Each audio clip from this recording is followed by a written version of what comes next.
Bonjour, je suis ravi de vous retrouver dans La Normandie se découvre. Avec le retour des beaux jours, voici venu, j'ai envie de dire, le temps des guinguettes. Et dans la région, les guinguettes sont plutôt tendance.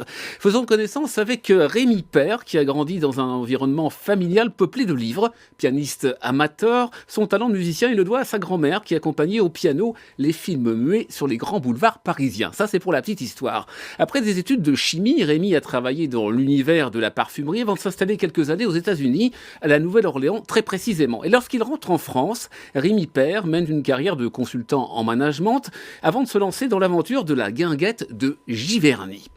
Lorsqu'il rentre donc en France, il est séduit par un endroit assez exceptionnel dans lequel se situe cette fameuse guinguette. Le paysage face à la terrasse est absolument intact, exactement tel que l'a peint Claude Monet.